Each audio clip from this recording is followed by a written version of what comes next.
আজকে আমি ভেতরে আমাদের ফ্রিজের ভিতরে ঢাকনাটা উল্টানোর পরে ভেতরে কি কি থাকে সেগুলি দেখাবো। তো সর্বপ্রথম আমরা লকটাকে কিভাবে খুলবো সেটা দেখাচ্ছি। লকটা খোলার সিস্টেম হলো এই যে, আর এখানে যদি লক করা থাকে তাহলে আগে চাবি দিয়ে লকটা খুলতে হবে, খুলে তারপর আমরা লকটাকে সরাবো। এরপরে ঢাকনা উল্টাবো।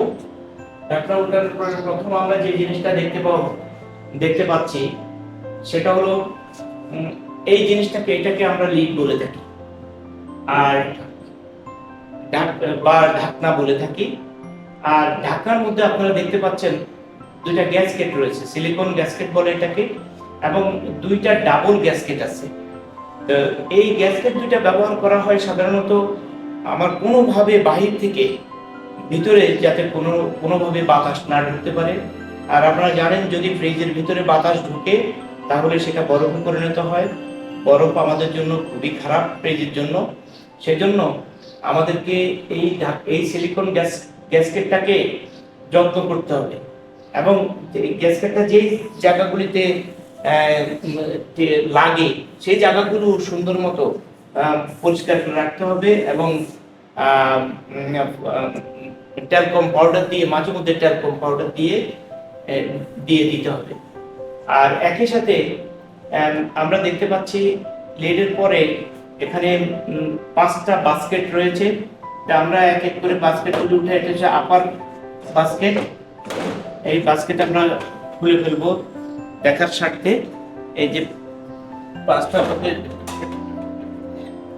বাস্কেট, তার মধ্যে আপার বাস্কেট 3টা এবং লোয়ার বাস্কেট হলো 2টা।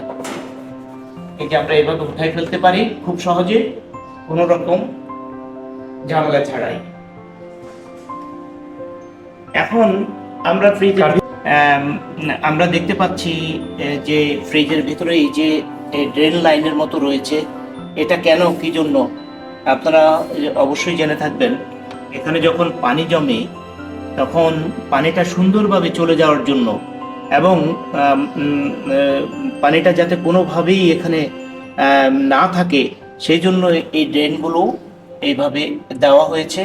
এবং লক্ষ্য করে দেখুন যে ড্রেনের সাহায্যে, এই যে ড্রেন পাইপের মাধ্যমে পানিটা বাইরে চলে যাওয়ার একটা রাস্তাও রয়েছে।